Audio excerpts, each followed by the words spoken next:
Table of Contents Forward Chapter 1, Child Health Basics Chapter 2, Healthy Eating Chapter 3, Healthy Hygiene Chapter 4, Doctor Visits and Vaccinations Chapter 5, Sleep and Exercise Chapter 6, Limiting TV and Internet Chapter 7, Maintaining Health Insurance Chapter 8, Common Childhood Diseases Chapter 9, How Maintaining Good Health Helps Your Child in the Long Run. Wrapping up. 4. Forward. There are a lot of corresponding factors that affect the general healthy conditions of a child, and every parent should ideally take the time and effort to explore all the various elements that will help to ensure the healthy growth of the child. Get all the info you need here. Childhood Wellness: The Basics of Raising Healthy Kids Chapter 1, Child Health Basics. 5. Synopsis: Generally, a healthy child is one that is less likely to be susceptible to any diseases or sicknesses that may be going around at the time. Most children are able to live a happy and healthy life with the help of a good diet plan and the daily physical activity that will help them function optimally both mentally and physically. 6. The basics: Keeping the child healthy is really the responsibility of the parent, as is teaching the child to adopt good habit that will help keep the child from being unnecessarily exposed to anything unhealthy. However, should there be a need to address any less than desirable health conditions, it may be prudent to seek medical advice at the earliest possible stage. There are also possibilities of using a more holistic approach to treating mild infections, as it is not always good to pump a child with pills and medicine that may have long-term residual side effects. Besides a healthy diet plan that is nutritionally balanced, the parent would also need to teach the child good hygiene habits. This should be practiced both at home and away from home. Good hygiene will also help to ensure the child is not left susceptible to negative elements through habit that may encourage such prevailing circumstances. Simple actions such as washing hands before meals and also when using public facilities will go a long way in helping to keep the child safe from being exposed to germs. Children should also be taught to avoid sharing meals with those having any kind of infections. 7. Chapter 2, Healthy Eating Synopsis: If children are not taught or encouraged to make healthy choices when it comes to food from a very young age, any bad food habits developed will not only adversely affect their general health but will also be rather hard to correct later. Therefore, it would be the responsibility of the parent to initiate a healthy diet plan for the child and keep it consistent from the very onset of the child's ability to consume solid foods. 8. Eating right: Although for various reasons, fast and convenient food choices are unusually the order of the daily for the family consumption, it should be noted that these are hardly good choices to make, as most of these foods contain high amounts of chemicals and other unhealthy elements that will not help in any way provide the child with a wholesome and healthy nutritional balance. What may be advertised as highly nutritional and balanced would almost always be far from it in actuality. In the quest to save on time and energy and yet be able to provide the child with well-balanced and nutritional meals, the parent could opt to prepare several meals at once and freeze them for future consumption. Although this is not an ideal solution, it would be better than choosing fast or processed foods. When preparing meals, it would be best to consciously avoid additives such as sugar and fats. Keeping the diet healthy by using as much fresh fruit and vegetables would be a better option to go with. The child should also develop the habit of eating meals at regular times, and breakfast would be the most important one to eat. 9. Without expectations. Keeping to proper meal times will help the child condition the body to avoid unnecessary in-between snacks. 10. Chapter 3, Healthy Hygiene Synopsis: Making a child understand the importance of good hygiene will help to keep the child safe from easily being susceptible to diseases and sicknesses. The child should also understand that good hygiene is not just all about looking neat and clean, but involves a lot more elements that will eventually help to reduce the risks of ill health and increase the well-being conditions of the child. 11. Good habits: As children are by nature very active and curious little beings, it would be almost impossible to expect them to stay neat and clean all of the time. Thus the need to inculcate habits that would at least keep them reasonably insulated for contracting any unnecessary negative elements that would make the sick. The parent should always ensure the child is taught how to maintain personal hygiene standards, and periodical check will ensure the standards are kept. The following are some of the more immediate actions that can be taught to the child to help maintain some level of healthy hygiene standards. Hand washing: this should be practiced as frequently as needed, depending on what activities the child indulges in daily. Washing hands before meals and after touching foreign objects or public facilities is an action that needs to be firmly inculcated into the child's general perception of how to stay hygienically conscious. Nose plowing, coughing and sneezing is also something that should ideally be taught to the child from a very young age. This will help the child understand that by keeping to such habit, they will in turn help to keep the spread of the infection under control.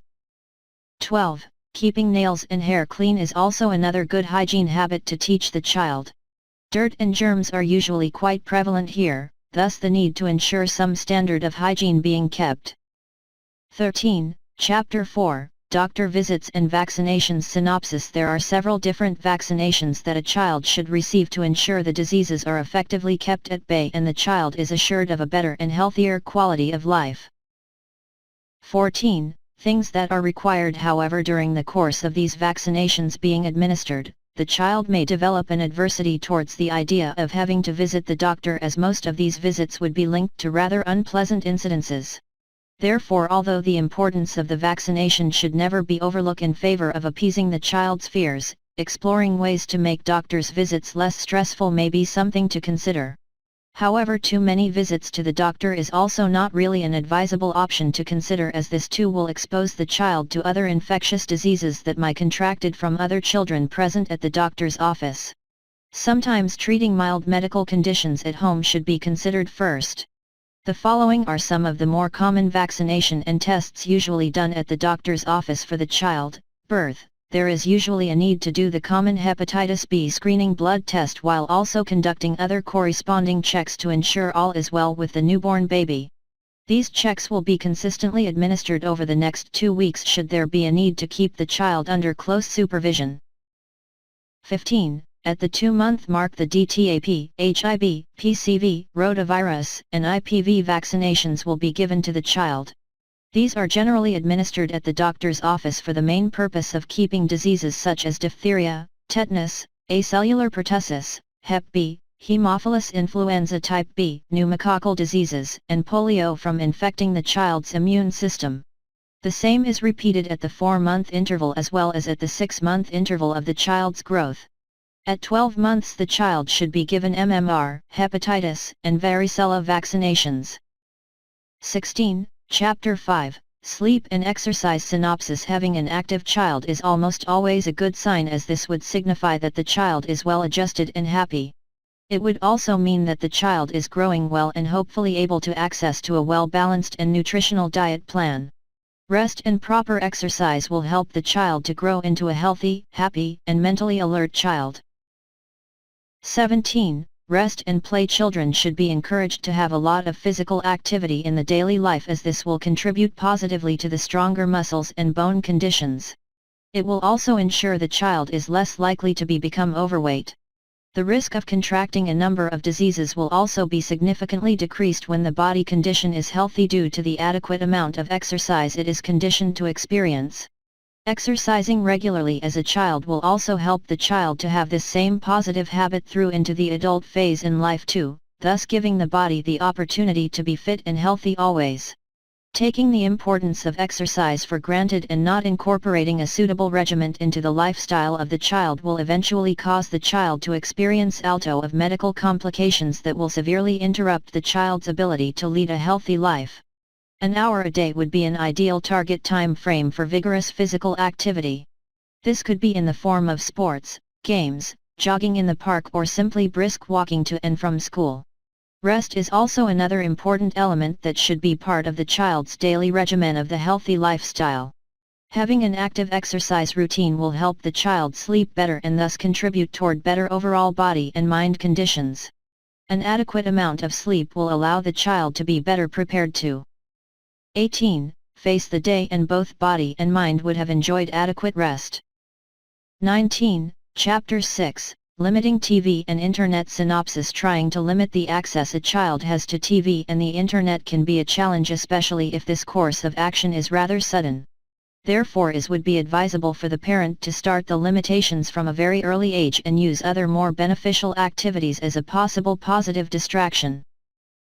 20. limit bad stuff. Given the opportunity, most children today would rather opt to watch their favorite TV program or surf the internet indefinitely, as such prolonged viewing are certainly made possible on both platforms. The following are some ways that can effectively used to lure the child's attention away from these rarely beneficial activities to something more productive mentally and physically. Placing the TV or internet access in an area where there is a lot of activity will help to keep distraction levels high, thus making it quite difficult to indulge in either of these activities for long. Also ensuring there are a lot of other activities and entertainment possibilities such as board games and books, so that the child will have options available to explore instead of just the TV or internet. Setting a daily allowance for watching TV or surfing the internet would also be something to consider. Once this daily quota is exhausted, the child should be strictly encouraged to seek other forms of entertainment, preferably something that involved some kind of outdoor activity.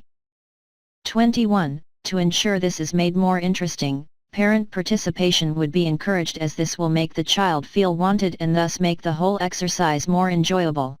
Making TV or internet access something that should be earned rather than something that is there for the taking is another effective method of limiting access to both. Allowing the child access to either of these, only after chores and homework has been completed, will not only encourage responsibility and discipline but will also help the child understand the merits of rewards. 22. Chapter 7, Maintaining Health Insurance. Synopsis: insurance for children is very rarely contemplated as an important facility to have on hand. This is mainly due to the fact that most insurance companies don't really push or promote these kinds of packages to their clients. However, as the cost of medical fees escalate, it would be something that the parent should be prepared to seriously consider should the need to medical attention become necessary. 23. Insurance. There are probably several different programs and policies available in the market today, and the parent would ideally have to take the opportunity to explore as many options as possible before making an informed decision. There is also the long-term cost incurred for any insurance policy taken up, as most policies will be considered null or inactive if the payments defaults. Therefore, understanding that this is effectively a rather long commitment for the parent is crucial to deciding which policy is most suited for the child and the household budget. The method of making claims on the insurance policy for the child is also important. The parent should read and understand all clauses, hidden and otherwise, before choosing to sign on to a particular policy being advertised. There would also be a need for the parent to inquire at the local hospital the acceptance outline in place should the child need medical assistance immediately with the use of the insurance. Ensuring the hospital is willing and able to accept the insurance coverage to facilitate the medical procedures needed should be established before committing to the policy. 24. In spite of all the various elements that should be checked and rechecked before actually committing to a particular policy for the health of the child, it is still better to have a medical health insurance policy, as this will definitely ensure the parent is able to consider more costly medical options should there be a need to do so. 25. Chapter 8, Common Childhood Diseases. Synopsis: although there are several different diseases a child will commonly be exposed to, these can be prevented with the adequate amount of good hygiene practices firmly in place. However, in spite of all the possible precaution taken, the child may still fall prey to these diseases, and it would be in the parents' and child's best interest to have some knowledge of these diseases beforehand. 26. Sickness. The following are some of the more common childhood disease. Respiratory syncytial virus, being a rather common disease which is further enhanced with the presence of the flu bug, it usually causes a lot of problems for the child. These would include pneumonia and bronchiolitis, inflammation of the small air passages in the lungs, and general difficulty in breathing. Fifth disease, or otherwise known as slapped cheek disease. This is usually seen as a lacy red rash that would appear on the child's torso and limbs. Although the child may not experience any severe life-threatening possibilities, nonetheless it is a rather uncomfortable experience, especially for younger children. Hand, foot, and mouth disease. This is considered a rather common disease where blisters or sores will appear inside the mouth and on the palms of the hands and also on the soles of the feet. The virus that causes this disease will create a lot of discomfort for the child but is not really serious and will usually decapitate after about 10 days. 27. Scarlet fever, or otherwise sometimes also known as strep throat. This infection is usually cause the child to experience severe soreness in the throat area accompanied by a bout of high fever. The scarlet fever rash usually starts on the chest and then extends to the abdomen and then all over the body. It usually has the look similar to that of bright red sunburn patches. 28. Chapter 9, How Maintaining Good Health Helps Your Child in the Long Run. Synopsis: Healthy and happy children are less likely to succumb easily to diseases as their immune system would be strong enough to be able to withstand an onslaught of negativity. 29. The benefits: any child will be able to function better if he or she has been taught to adhere to clean and tidy attitudes and environments. Encouraging the child to have a regular exercise program or physical activity will also help to further strengthen the possibility of having the long-term enjoyment that good health conditions can bring. With the proper foundation in place, the child will also be able to avoid any instances of obesity and ill health which seems to be quite common today. This is mostly due to the very unhealthy diet plans and lifestyle most children indulge in. Parents should take the practice of preparing healthy meals so that the children can develop this habit and carry it on into adulthood. Exercising with the child will also help the child understand the merits of this with regard to maintaining long-term good health. Doing these things together will also have the added benefit of creating a closer bond between parent and child, thus effectively allowing the child to feel loved and wanted always. 30. Wrapping up: to create a good scenario, the parent would have to take active responsibility in teaching the child some good health, diet, and hygiene habits at a very young age so that a good foundation can be established. With a little help from the family doctor and all the information now available, the parent will be able to design an adequate outline that will serve as a good guide to creating a good foundation for the child's future well-being.